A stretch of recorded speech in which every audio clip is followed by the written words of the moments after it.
Boa noite a todos.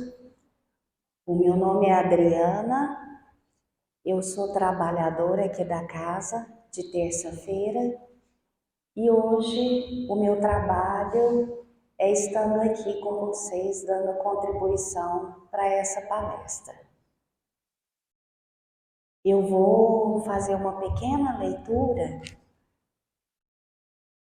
para nós nos harmonizarmos e a oração inicial para nós termos a nossa palestra depois. A leitura é do livro Vida Feliz, de Joana de Ângeles, psicografado por Divaldo Franco, a lição de número 71. Estás mergulhado no oceano do amor de Deus. Jamais te encontras sozinho. Deus está em ti e em torno de ti. Descobre-o e deixa-te conduzir por ele com sabedoria. És seu herdeiro, possuidor do universo. Permite que o seu amor te permeie totalmente, comandando a tua vontade e os teus passos, facultando-te crescer com menor ou nenhuma dose de sofrimento. Em Deus, tudo encontras, planificando-te completamente. Vamos então fechar os nossos olhos, imaginando a figura do nosso Mestre Jesus e de sua Mãe Santíssima, agradecendo a oportunidade de estarmos aqui hoje. Mestre Jesus, nós rogamos a Ti que abra o nosso coração e o nosso sentimento e entendimento, para que possamos absorver as Tuas palavras no âmago do nosso ser. Que cada dia de nossa existência signifique um degrau a mais na nossa subida rumo ao Pai.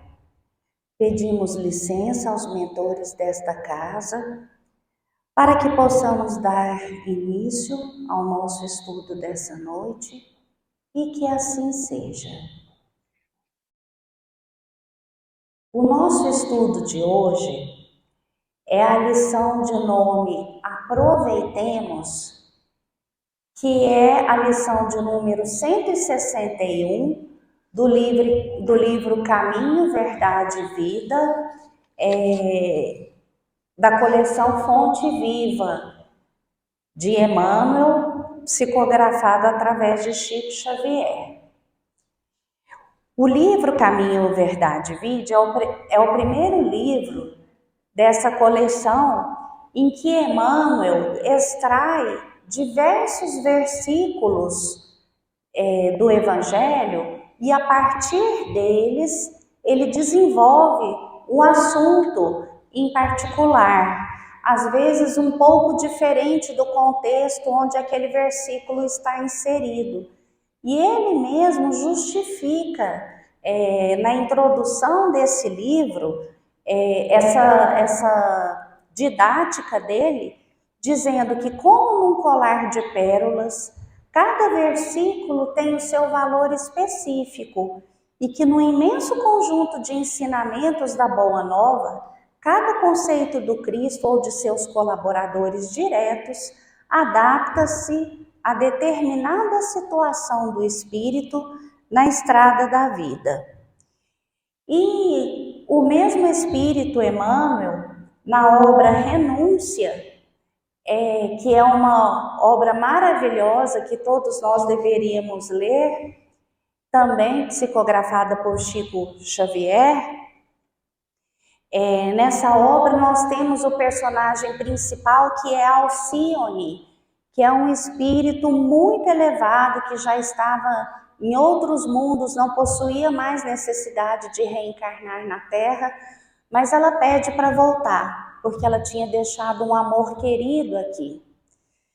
E a história se passa nos idos ali de 1700 e pouco, e eles se sentavam todos os dias à noite para estudar o Evangelho e extrair a mensagem deles. E a própria Alcione comenta no livro: líamos apenas um versículo de cada vez, e esse mesmo, não raro, fornecia cabedal de exame e iluminação para outras noites de estudo, aquele mesmo versículo. Chegamos à conclusão que o Evangelho, em sua expansão total, é um vasto caminho ascensional, cujo fim não podemos atingir legitimamente sem conhecimento e aplicação de todos os detalhes. Muitos estudiosos presumem, ao ver alcançado o termo da lição do mestre, com uma simples leitura vagamente raciocinada. E isso é o que nós fazemos, muitas vezes, mesmo não sendo estudiosos, nós lemos alguma passagem do Evangelho, interpretamos rapidamente e achamos que já entendemos tudo. E em outro momento desse livro, Alcione fala: a mensagem do Cristo precisa ser conhecida, meditada, sentida e vivida. Então, esses são os passos que foram enumerados por ela. Conhecer intelectualmente. Depois, nós vamos meditar a respeito do verdadeiro sentido do que aquela mensagem está dizendo. Sentir no coração, que é diferente do meditar. E aí nós vamos tentar viver esses ensinamentos, que é o mais difícil de tudo, né? E nessa obra Renúncia, nós sabemos que o Espírito Emmanuel foi o Padre Damiano. Isso nos foi trazido depois, através de outras mensagens pela espiritualidade. Então, o Padre Damiano teve oportunidade da convivência com Alcione e de participar dessas discussões de cada versículo. E assim nós vamos começar o estudo do nosso versículo dessa noite, com essa lição que se chama Aproveitemos. O versículo é do Evangelho de Lucas, capítulo 24, versículo 48. E destas coisas sois vós testemunhas. Esse versículo, ele está no último capítulo do Evangelho de Lucas. E é quando Jesus dá as últimas instruções para os discípulos antes da ascensão. E Jesus pronuncia essas palavras, dizendo aos discípulos que eles haviam sido testemunhas de tudo. Então, a partir disso, vamos ver então o que o Espírito Emmanuel nos coloca. Jesus sempre aproveitou o mínimo para produzir o máximo. Com 3 anos de apostolado, acendeu luzes para milênios. Congregando pequena assembleia de 12 companheiros, renovou o mundo. Com isso, Jesus, que foi o condutor, o governador do nosso orbe, que vem aí nos acompanhando há milhares e milhares de anos, andou entre nós por um período muito curto de tempo para trazer a sua mensagem de amor a essa humanidade tão carente de iluminação naquela época e ainda hoje, né? A sua passagem ficará gravada por toda a eternidade. Mas, para desempenhar essa missão, ele não dispensou a colaboração dos próprios homens na importante tarefa de difusão da sua mensagem. Jesus, ao convidar os 12 companheiros, que ele amorosamente chamava de amigos, deu o maior exemplo de amor, de trabalho em equipe já realizado na humanidade.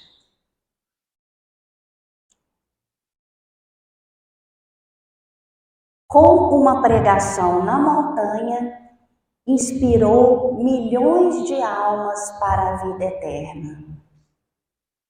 O Sermão da Montanha, ele é o resumo, a guia de toda a moral e ética que nós temos que seguir. Ele é uma luz espiritual para a humanidade. Gandhi afirmou que se perdessem todos os livros sacros da humanidade e só se salvasse o Sermão da Montanha, nada estaria perdido. Jesus, no início da sua vida pública, após os 40 dias de jejum e meditação no deserto, logo no início, quando ele reúne os discípulos e começa uma das suas primeiras pregações, foi o Sermão da Montanha. Isso foi feito nas colinas de Kurum Hatim, a sudoeste do lago de Genezaré. Então, essas palavras de Jesus podem ser consideradas a plataforma do reino divino, né? Continuando.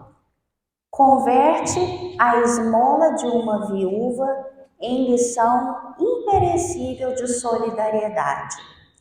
Nós temos, então, nessa lição a parábola do óbolo da viúva, que é uma parábola que consta nos evangelhos de Marcos e Lucas. E estando Jesus assentado de frente de onde era o gasofilácio, que era a caixa de esmolas do templo, observava ele de que modo deitava o povo ali o dinheiro. E muitos que eram ricos deitavam com mão larga. E tendo chegado uma pobre viúva, lançou 2 pequenas moedas, que importavam R$1.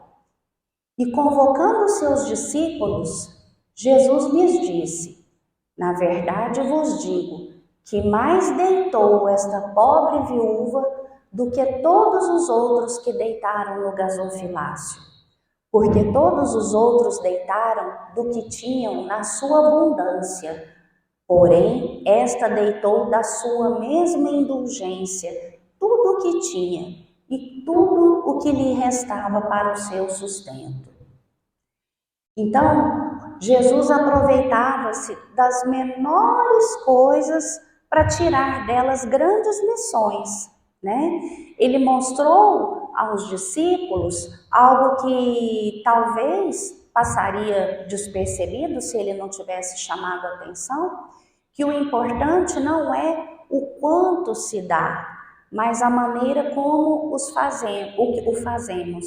E naquela época, os judeus tinham um costume de sacrifícios e oferendas no templo. E às vezes ficavam preocupados com o tamanho ou a quantidade da oferenda. E Jesus colocou essa lição, que o sublime da caridade é que não há ninguém que não possa, pelo emprego das suas próprias forças, de seu trabalho ou de seus recursos, de sua inteligência e de seus talentos, encontrar algo para oferecer de forma solidária e generosa, como fez a pobre viúva no templo. Todos os dias, todos nós temos essa oportunidade em várias ocasiões. Então, que nós possamos saber aproveitá-las da forma como nos aparecem no nosso cotidiano. Corrigindo alguns espíritos perturbados, transforma o sistema judiciário da terra, erigindo o amai-vos uns aos outros para a felicidade humana. O mestre veio substituir o olho por olho, dente por dente, né? O Código de Talião foi o primeiro código que a gente tem notícia na história da humanidade. E Os judeus, eles tinham também leis muito rígidas e algumas condenações também, como em alguns casos a morte por apedrejamento. E Jesus veio substituir isso e mostrar que o correto seria o perdão e o amor entre os seres. E não somente isso, perdoar é um ato inteligente, liberta e engrandece aquele que perdoa. Jesus nos mostrou que o amor, o perdão e a caridade são os únicos caminhos para que nós possamos ser felizes e crescermos em direção ao Pai. De 5 pães e 2 peixes, retira o alimento para milhares de famintos. É conhecida essa passagem, né, em que Jesus vinha falando há 3 dias com uma multidão enorme a segui-lo, e os discípulos vêm preocupados conversar com o mestre porque não tinha nada para dar para aquele povo. E Jesus pergunta: o que vocês têm aí? E eles dizem: nós temos apenas 5 pães e 2 peixes. E Jesus diz: tragam um até mim. E aí ocorre o milagre da multiplicação dos pães e dos peixes, né? Então, Jesus se utilizou desse pouco para fazer a multiplicação e saciar a fome da multidão, fornecendo alimento para a fome física e espiritual daqueles que o acompanhavam. E isso tem uma simbologia muito importante. Na visão do próprio Espírito Emmanuel, em Palavras de Vida Eterna, ele comenta: o milagre da multiplicação dos pães e dos peixes denotou a precaução de Jesus no sentido de alertar os discípulos para a necessidade de algo apresentar à providência divina como base para o socorro que suplicamos. Então, ele não criou o alimento para aquela multidão do nada. E, ao mesmo tempo, ele mostrou que, para que esse socorro chegue até nós precisamos fazer a nossa parte. Da ação de um Zaqueu bem intencionado, traça programa edificante para os mordomos da vida material. Eu não sei se todos aqui conhecem a história de Zaqueu, que é uma história muito bonita. Zaqueu vivia na cidade de Jericó, era um judeu bastante abastado, pois ele era chefe dos publicanos naquela cidade, que eram os coletores de impostos. Então eles ganhavam muito bem. Zaqueu era um homem próspero e, ao mesmo tempo, malquisto por muitos por estar ali naquela cobrança de impostos. A história, e Jesus, antes de entrar em Jerusalém, na sua última viagem, passa pela cidade de Jericó. E tendo Jesus entrado em Jericó, ia passando. E eis que havia ali um homem chamado Zaqueu, e este era o chefe dos publicanos, e era rico. E procurava ver quem era Jesus e não podia por causa da multidão, pois era de baixa estatura. E correndo adiante, subiu a uma figueira brava para o ver, porque havia de passar por ali. E quando Jesus chegou àquele lugar, olhando para cima, viu-o e disse: Zaqueu, desce depressa, porque hoje me convém pousar em tua casa. E apressando-se desceu e recebeu com júbilo. E vendo isso, todos murmuravam, dizendo que entrara para ser hóspede de um homem pecador.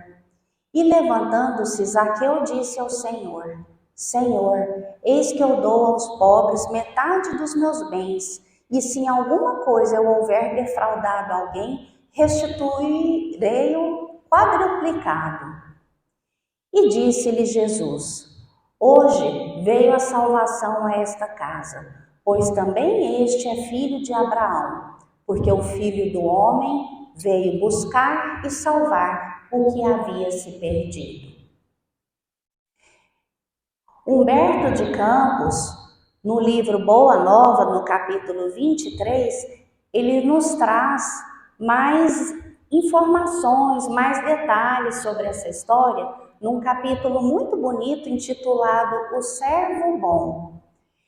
E ele conta que Jesus vinha presenciando entre os discípulos muitas discussões acaloradas em torno da riqueza, da fortuna e dos bens materiais. E que os discípulos vinham levando tão ao pé da letra aqueles ensinamentos que queriam às vezes que os outros doassem as túnicas, que achavam que ninguém precisava ter mais do que uma túnica e que os ricos não eram merecedores do reino dos céus.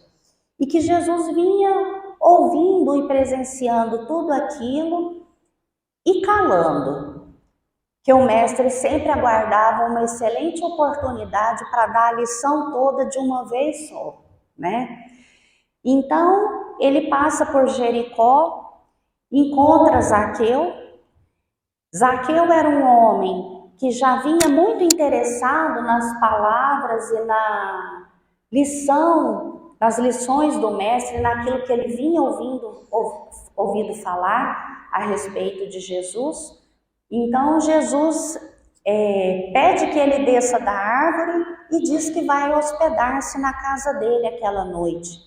E Zaqueu é tomado de imenso júbilo, leva toda aquela comitiva para a casa dele, manda preparar um jantar. E num determinado momento lá, ele se afasta para chamar os filhos e a família para conhecer Jesus. E nisso os apóstolos se aproveitam para chegar e falar: mas mestre, por que estamos aqui? Não deveríamos estar numa vivenda mais simples? O que estamos fazendo na casa de um rico? Este homem é um pecador. Enfim, fazem uma série de questionamentos a Jesus. E essa foi a resposta de Jesus aos discípulos: amigos, acreditais porventura que o Evangelho tenha vindo ao mundo para transformar todos os homens em miseráveis mendigos? Qual a esmola maior?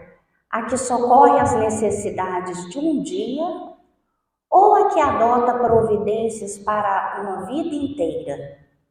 No mundo vivem os que entesouram na terra e os que entesouram no céu. Os primeiros escondem suas possibilidades no cofre da ambição e do egoísmo, e por vezes atiram moedas douradas ao faminto que passa, procurando livrar-se de sua presença. Os segundos ligam suas existências a vidas numerosas, fazendo de seus servos e seus auxiliares de esforços a continuação de sua própria família. Estes últimos sabem empregar o sagrado depósito de Deus e são seus mordomos fiéis à face do mundo. Porque Zaqueu havia explicado a Jesus durante o jantar que ele empregava muitas famílias nas suas atividades ali nos campos, que muitas famílias tinham vindo até de Jerusalém para trabalhar nas suas terras e que ele procurava dar as melhores condições àquelas famílias. Então Jesus responde a ele: abençoado sejas tu e o teu trabalho.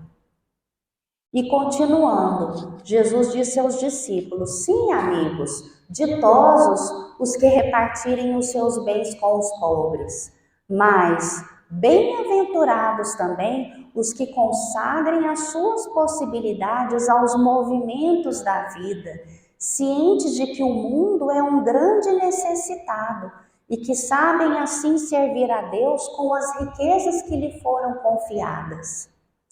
Foi então que Jesus, reunidos todos, contou a formosa parábola dos talentos, conforme a narrativa dos apóstolos, E foi também que, pousando enternecido e generoso olhar sobre a figura de Zaqueu, então a parábola dos talentos foi contada na casa de Zaqueu.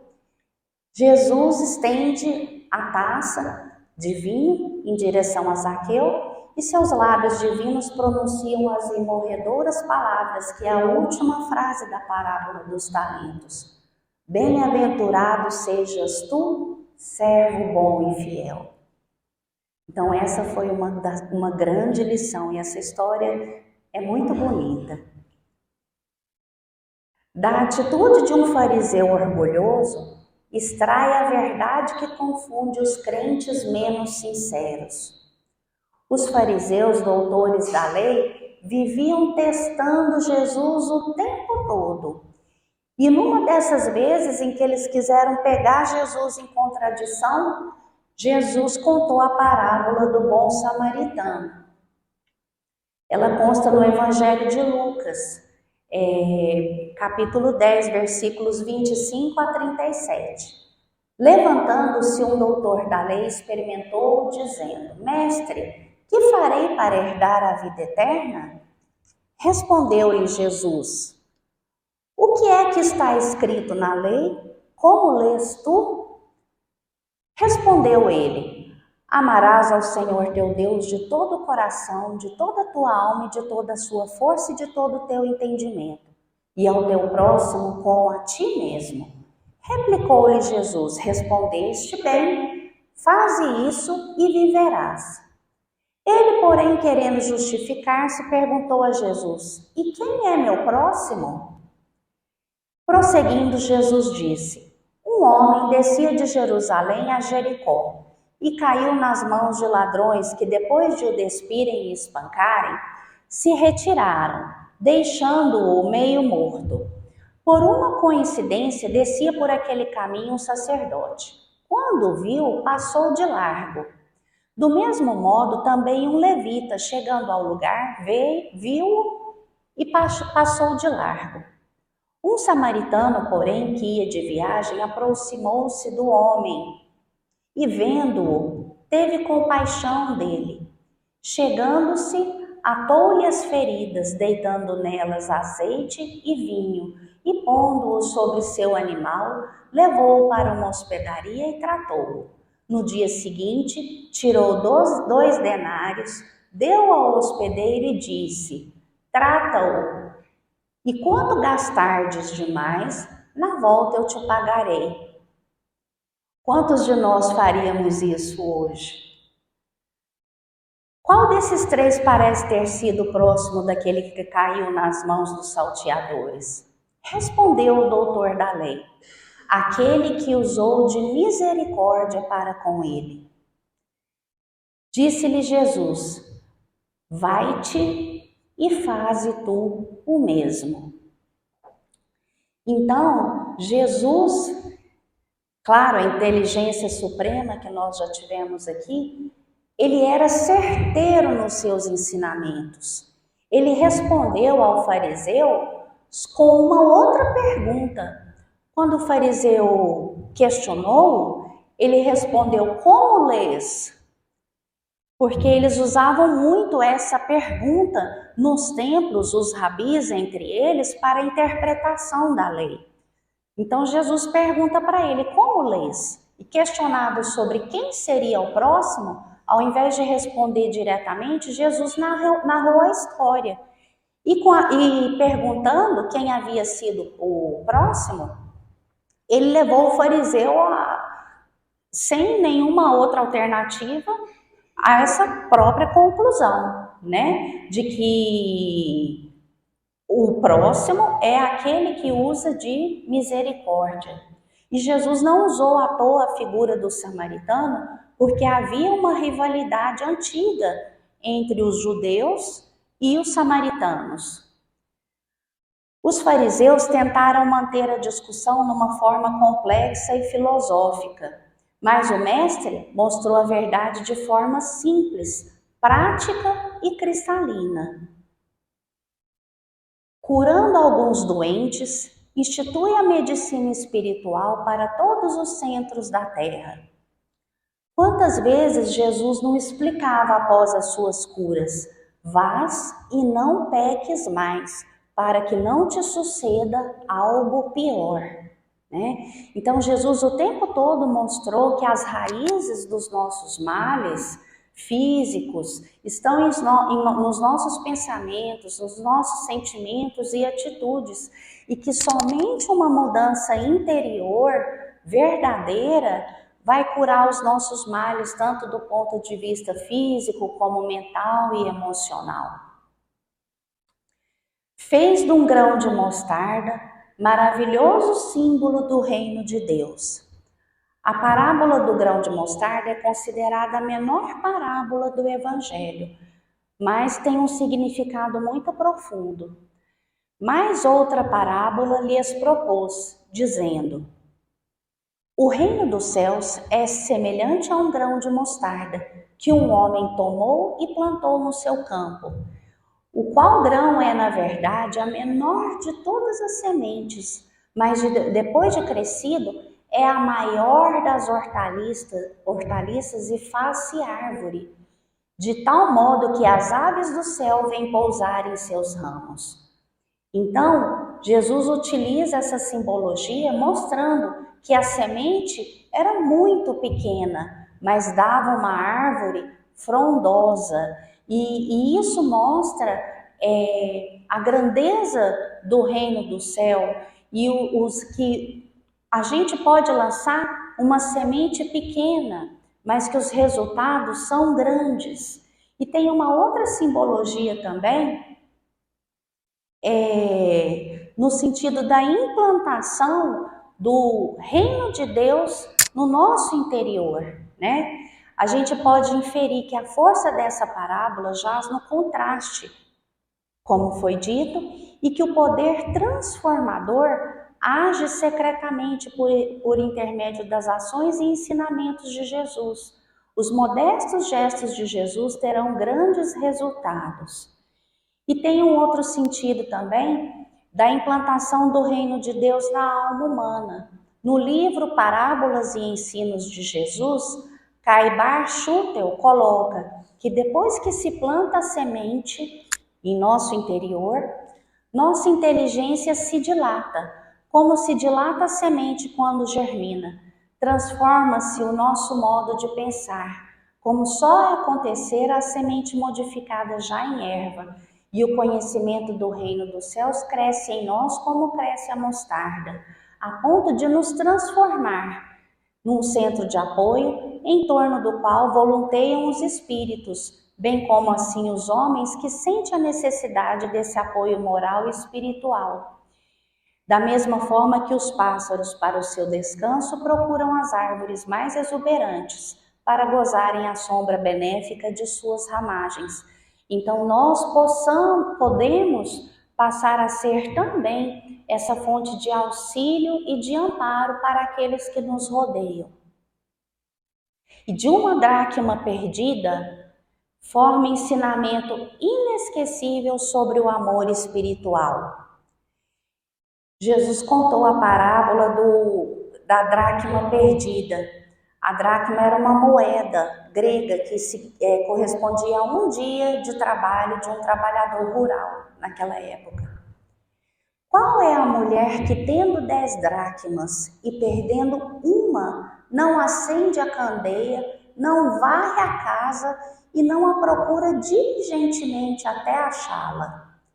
Quando a tiver achado, reúne as suas amigas e vizinhas, dizendo: regozijai-vos comigo, porque achei a dracma que eu tinha perdido. Então, a diligência da mulher em procurar a moeda perdida é comparada por Jesus ao zelo que o Pai tem para com cada uma de suas criaturas, que Ele não quer que se perca. Ele trabalha e espera pela redenção de cada um de nós. Da mesma forma que a mulher da parábola, o Criador se regozija por cada filho que ele consegue trazer de volta para o caminho do reencontro com ele.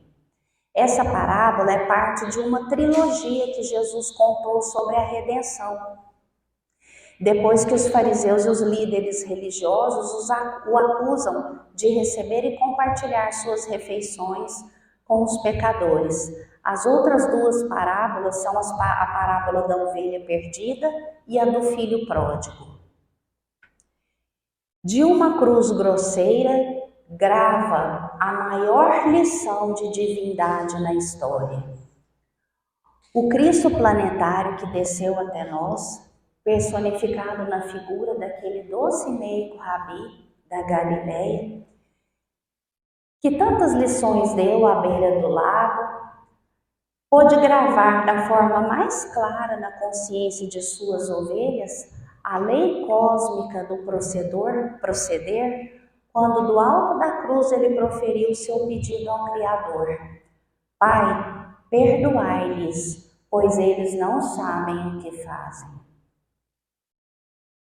E Emmanuel, por fim, coloca: de tudo isso somos testemunhas em nossa condição de beneficiários, em razão de nosso próprio conhecimento, convém ouvirmos a própria consciência. Que fazemos das bagatelas de nosso caminho? Estaremos aproveitando nossas oportunidades para fazer algo de bom? O termo bagatela, a palavra bagatela utilizada por Emmanuel, significa uma quinquilharia, uma coisa de pouco valor. E essas pequenas oportunidades nós temos todos os dias e somos testemunhas e beneficiários de todas essas lições.